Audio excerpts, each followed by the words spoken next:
Voting is a civic duty. Let's register on the electoral list. This is a message from Equinoxe Television.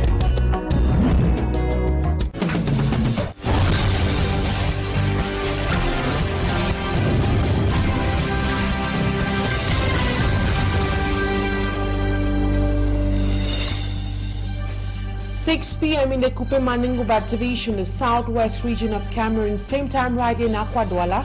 Good evening, ladies and gentlemen. Thank you so much for joining me on yet another edition of the 6 p.m. primetime newscast on Equinoxe Television. First, our major stories.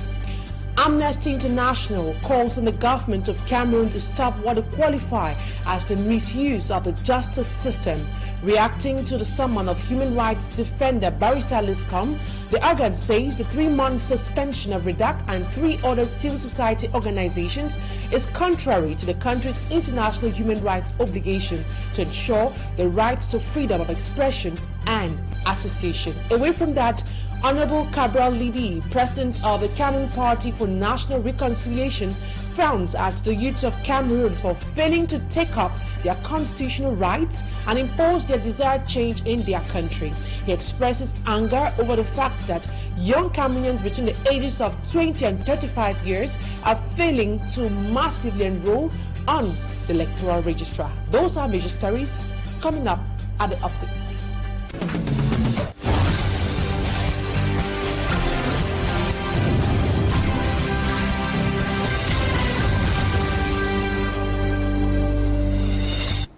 If you're just joining us, then know you're watching the 6 p.m. primetime newscast, and we are broadcasting live from our headquarters right here in the economic capital city, Douala. For presentation, I am Immaculate Fogwe.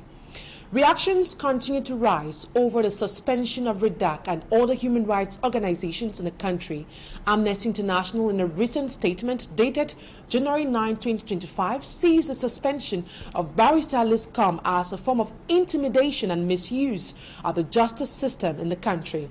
The organization calls on Cameroon authorities to swiftly restore the status of these human rights organizations. We have greater details with Ase Luciliengo. Amnesty International strongly condemns the ongoing violations of human rights perpetrated by authorities in Cameroon. The arbitrary 3-month suspension of the Central African Human Rights Defenders Network REDAC and other civil society organizations and harassment of rights defender Barrister Liscom, according to the organization, highlights a disturbing misuse of the justice system to suppress freedom of expression. Amnesty International Interim Regional Director for the West and Central Africa declares the weaponization of the justice system to intimidate or target human rights defender Barrister Liscom demonstrates authorities disregard the rights of those who advocate for others. The organization calls for an immediate end to these practices, urging Cameroonian authorities to restore the status of the affected organizations and should be allowed to operate without interference. Amnesty International also focused on the report published in December 2024 by the United Nations Committee Against Torture, wherein they expressed concerns about the findings which revealed human rights defenders, members of civil society, journalists, political opponents, and peaceful protesters have faced intimidation, threats, harassment, excessive use of force, arbitrary arrest and detention, but equally prosecution, including torture and ill treatment and extrajudicial execution. Now to something else. President Paul Biya has called on the world to reunite and show nurse solidarity as a way to prosper peace and solidarity and enhance prosperity. He says national egoism and respect of international laws accounts for conflict and rising tension in the world, plunging the globe in a pool of blood. We have greater details with Innocent Aze.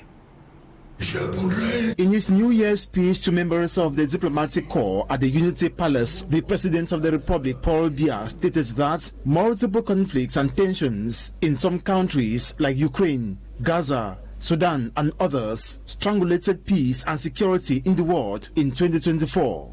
He says these and other unending negative forces have claimed the lives. Terrorism on the rise despite collective forces to suppress it. Nuclear wars, which ought to be prevented, are instead encouraged at the detriment of mankind. Number of violence victims keep rising, with the world population facing acts of killing, mutilation, destruction, forceful displacements and exile. The 91-year-old president questions how the world got to this stage of barbarism against humanity, whereas different peace deals and dialogues among world governments seem to have humanity on the track to durable peace. In his opinion, persistent national egoism, non-respect of international laws and others could be some reasons why the world is submerging in the pool of blood. President Biya highlighted more and more solidarity as a formula to revive humanity. If we must survive, then we have no other choice than determine our common priorities, have at our disposal the necessary means to realize it, and federate our efforts. He also asked the world to galvanize energies and act fast to counter natural disasters plaguing the globe due to climate change, or perish all. The head of state told the members of the diplomatic corps that Cameroon has always been available to bring its contribution to enhance a peaceful, stable and prosperous world. I call on the mobilization of the international community in favor of a multilateral, equitable, transparent, just and inclusive system to end conflicts and tensions. Dialogue, cooperation and solidarity must be our guide. His Excellency Mustafa Bou, doyen of the diplomatic corps, in his speech saluted Cameroon's diplomatic deployment and presence in different national and international organized fora. He also hailed Cameroon for its brilliant diplomats who represent Africa in international organizations, as well as numerous achievements and awards Cameroon has reaped in the socio-political and cultural domains. Le doyen du corps diplomatique qui a... Now to something else. Political leaders, mainly those of the opposition, are coming out in anger against the young people of Cameroon for failing to take up their constitutional rights and impose their desired change in their country. The leaders say young Cameroonians between the ages of 20 and 35 years are failing to massively enroll on the electoral register, whereas they constitute the largest number of eligible voters in the country. In a statistical presentation, Honorable Cabral Libby demonstrates how young people are not helping matters. Fami Armstrong Sanda is in the man on that story. In a statistical demonstration, Honorable Cabral Libby exposes the unwillingness of young Cameroonians to get involved in political issues, notably in fulfilling their civic responsibility, top among which is to enroll on the electoral register. The tabular presentation of Honorable Cabral Libby says this even clearer. Young Cameroonians between 20 and 35 years have the lowest percentage on the list of registered voters in the country. Les personnes en âge de voter. Cameroon has about 3,800,000 people within the voting age. The age group 20 to 35 represents 7,120,000 people in this group. However, only 2,600,000 persons of this category have enrolled on the electoral register. This is why I say that the gap is too wide. Pourcentage de 36,6. A provoking reality to Honorable Cabral Libby, who says he is doing his best at the National Assembly for the living conditions of Cameroonians to get better, and thus expects young people to take up their responsibility effectively. Cabral Libby says his effort and those of many other good-intentioned Cameroonians will go in vain if young people fail to take up their responsibility. Mais si vous ne faites pas votre part, tout ce combat sera vain. Enrollment on the electoral register in Cameroon resumed on the 2nd of January 2025 for the new year, And way ahead of the 2025 presidential elections, every eligible Cameroonian voter can therefore get enrolled before October 2025. Now we take you to the southwest region of the country, where the mayor of Akwaya subdivision, the Manu division, has called on the government of Cameroon to set up a national identity card establishing center in his municipality. According to Mayor Martin Ekwale, residents, many of whom are of voting age, won't be able to register their names on the electoral list because they don't have ID cards. They decry the fact that they have to spend at least 60,000 francs CFA to obtain a card in Mamfe. Smart Jikan Gabriel tells us more.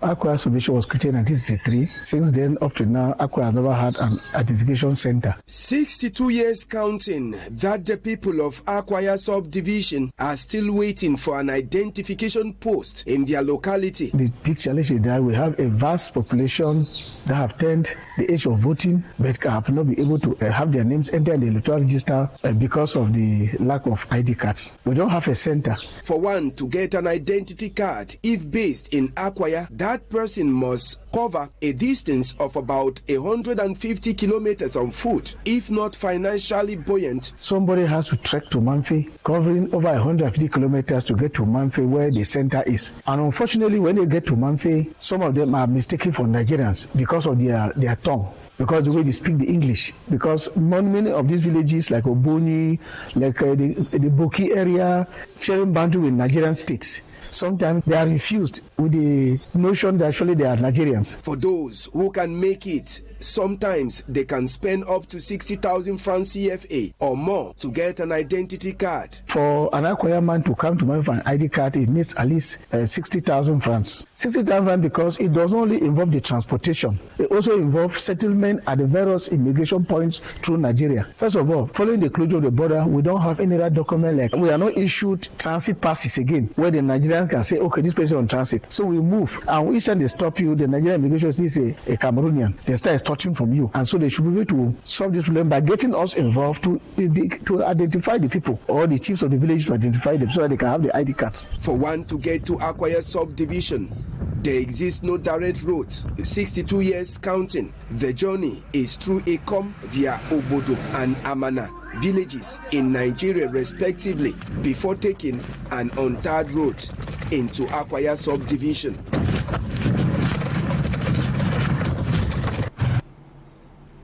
And now, out of our national frontiers, at least 10 people are reported dead in the fires that occurred in Los Angeles and over 10 buildings destroyed. The inferno that occurred Thursday night is suspected to be the costliest wildfire disaster in American history. Meantime, calm has returned in Jamena, Chad's capital city, after an attempted coup d'etat. Malaglory has latest updates. Firefighters continue to battle with the fire incident as the greater part of Los Angeles remains under control throughout Friday. The inferno that broke out on Thursday night led to the death of at least 10 people, and more than 9,000 structures have been damaged. And at least 130 residents are under evacuation orders. Experts say Los Angeles is not out of danger yet, and that these fires have the potential to be the costliest wildfire disaster in the American history. And over to Chad, where calm has now returned to N'Djamena, the capital city, after the recent attack. Chad's government has said security forces had frustrated an alleged effort to destabilize the country on Wednesday night after a group of people attacked the presidential palace in the capital N'Djamena. 19 people lost their lives and 6 severely injured. The attack also followed Chad's surprising expulsion of hundreds of French troops in December. France, a former colonial power and a close ally, has operated military bases in the country for decades. Conflicting reports about who Wednesday's assailants may be are floating around on social media, while investigations are ongoing. Now we talk sports. Egg Royal de Mungo will face Dynamo FC in Cameroon Elite 1 Championship. The boys of Dynamo FC are now struggling to get 3 points to qualify for the next round. Seri Chakutio with our weekend sports package. The Cameroon Elite One Championship match day 7 promises to be very exciting with high-quality matches between January 11th and 12th. For Saturday, only one match is scheduled at the Melon Stadium. Akwaya du Mungo will go against Dynamo de Douala at 3 p.m. An unbalanced match according to experts because Dynamo, third of the championship, faces Akwaya du Mungo, which is in the relegation zone. By 3 p.m. on Sunday, still at Melon Stadium, Stade Rennais will be against Fauve Azur. Both clubs had good results last weekend during the 6th day. Stade Rennais took 3 points against AS Fortuna. Meanwhile, Fauve Azur of Yaoundé won 2-1 against Victoria United. This match will be very contested because both teams will want to chain a consecutive victory and improve their ranking. In football again, after winning against Vision SA in the last preparation match, the under-17 Indomitable Lionesses are leaving for Caire this Friday for the match against Egypt, counting for the first qualifying round of the under-17 World Cup on the 11th of January 2025. Tiwalis Fresh and Tizano are the scorers for coach Brian Doki's girls. That's it for the first part of the news. Talking Point is up next.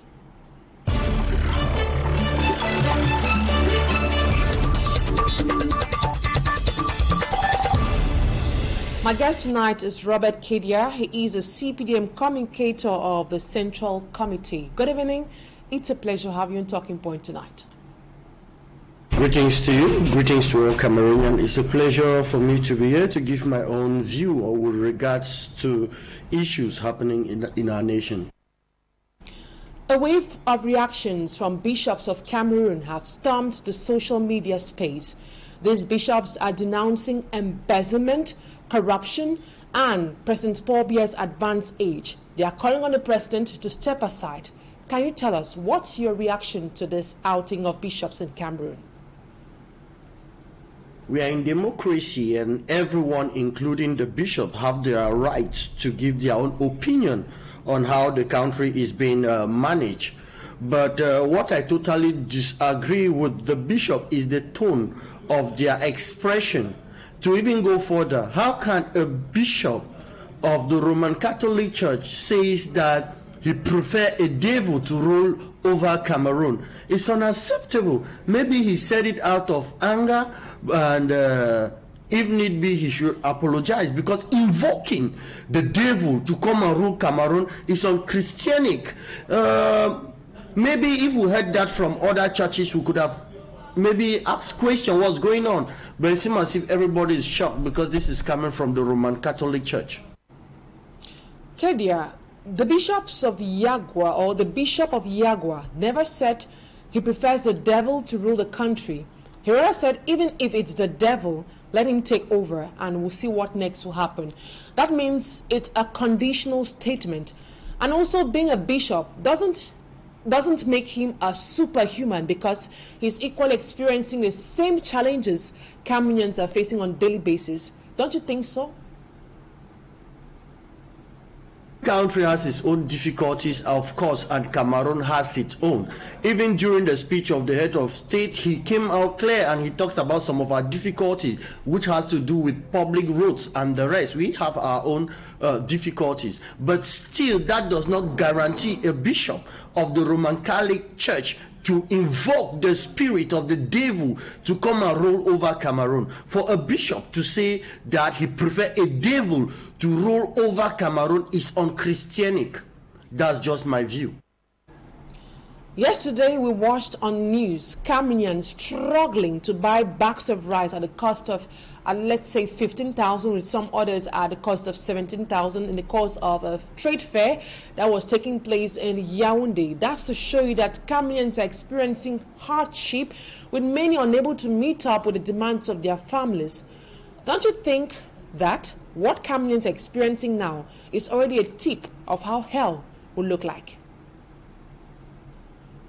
It's his view, yes, but him being the bishop, being a representative of the Pope, being someone that preached the word of God, and him being in the presence of the Lord in church and invoking the evil spirit to take over Cameroon, including him that is in Cameroon, I think it is not Christianity. But as I earlier said, we are in democracy, and I respect his view, but I don't think that that is Christianic. As the communicator of the CPDM party, now I want to get from a personal point of view, do you see President Paul Biya, at age 91 of course, as being fit for another 7-year term? We are in democracy, and President Paul Biya has his right like any other Cameroonian. There is something I want to tell you. All over the 190-something country we have in the world, there is a minimum age which they always give. That if you are not up to 35, 30, 21, you cannot run in for presidency.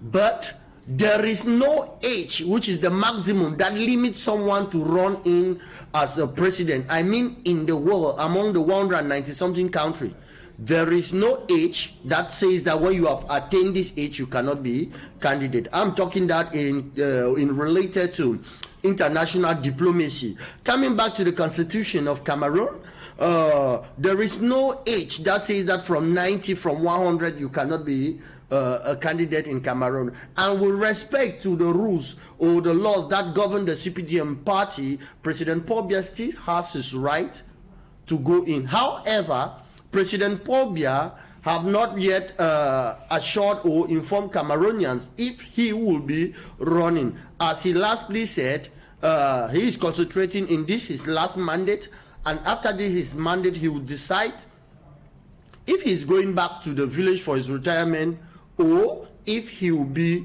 a candidate. So at the meantime, us of the CPDM, what is more primordial and important for us is to accompany the head of state in this is 7-year mandate that is coming to an end, and the future will be there for the Cameroonian people to decide. Kadia, let's just imagine something. If you create a company tomorrow, can you employ a 91-year-old man as the manager of that company? Yes, the retirement age is related to civil servant and not electoral position. That is why even somebody like Senator Mokete of 100 years was still a senator. So with regard to retirement age, there is, but there is no limited age for electoral position. It's not only in Cameroon, in Africa, all over the world, over the 190-something countries in the world, there is a limited age to be an elected official that you must get.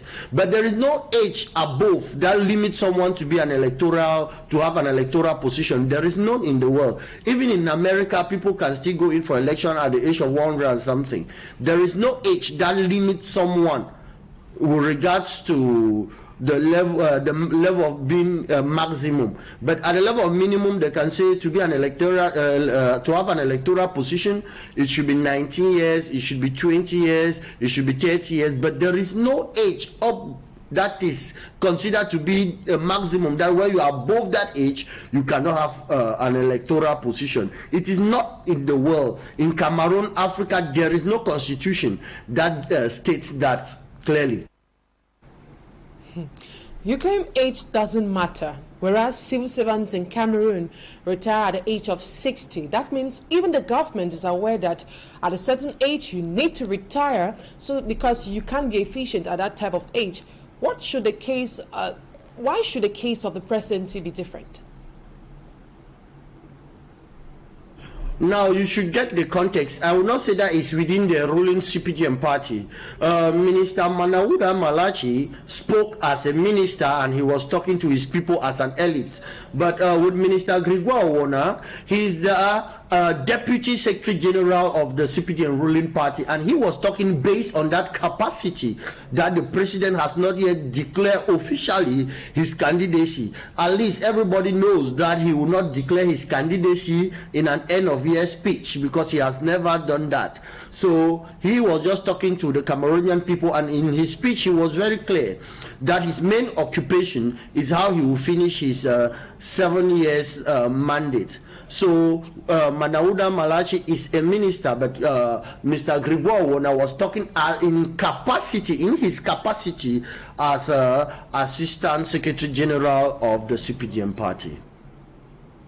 Now, the mandate of the president has been characterized by controversial indirect role. We have seen the consistency of high instructions on all major decisions. Is that not a sign that the country is not being governed by President Paul Biya?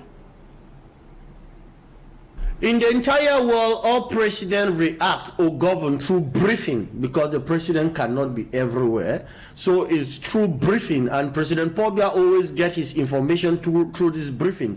Now, talking about going to the field, a president can decide to go to the field officially or unofficially. So President Paul Biya has always been in the field. So, but maybe Cameroonians want him, to be in the field officially with ministers accompanying him. And for President Paul Biya, I think for him, he sees that as expenditure to go somewhere officially. So he rather go there unofficially. According to a civil society actor, which we had on Talking Points, Sam Derrick, one of the reasons why the bishops of Cameroon are calling on President Paul Biya to step aside is because they love the president and think he needs to rest. Kedia, do you love President Paul Biya? Of course.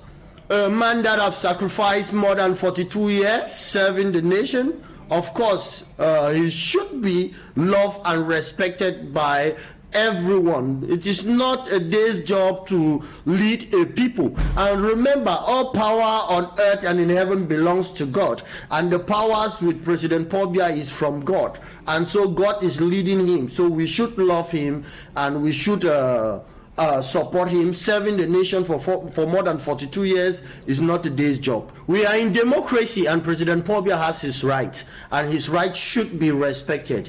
He has said that maybe he will go for retirement or he will stand again. He has his right to stand again. And from what I know, he himself have not come out to say he's not physically fit or mentally fit. And of course, we all know that the presidency do have a medical doctor that is in charge of the presidential family. And the medical doctor have not come out to say President Paul Biya is not physically fit or mentally fit to rule the nation. So as an individual, I will not violate his right to say that he should not stand again when he has that fundamental human right as a Cameroonian to participate in any election if the constitution permits. And as I earlier said, the issue of age is not a problem in Cameroon, it's not a problem in Africa, and it's not a problem in the world, because all the constitutions I've seen all over the world, there is no constitution that says that above 80, 90 or 100 you cannot be candidate. There is no constitution so far.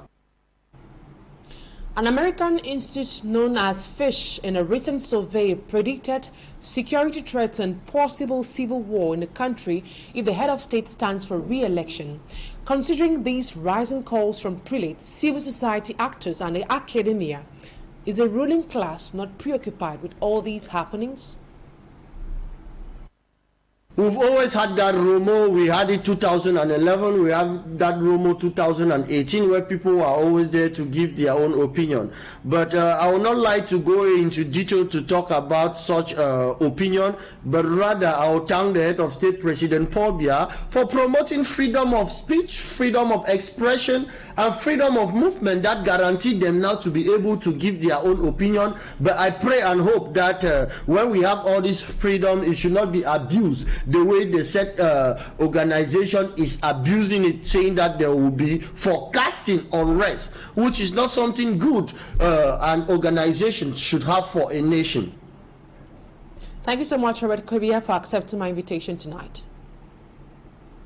It's a pleasure to be here. Special Happy New Year to Mayor Robertson Tabenchong and also Mayor Peter Chengwe. These two mayors are doing a good job at the level of their respective region, which of course I appreciate what they are doing. Robert Kedia, CPDM communicator of the Central Committee, ending this edition of the 6 p.m. primetime newscast on Equinoxe Television. Thank you, ladies and gentlemen, for your keen attention. Coming up next in some few minutes is a program Equinoxe, presented by Serge Alain Otu. From us to you over there, have a wonderful weekend.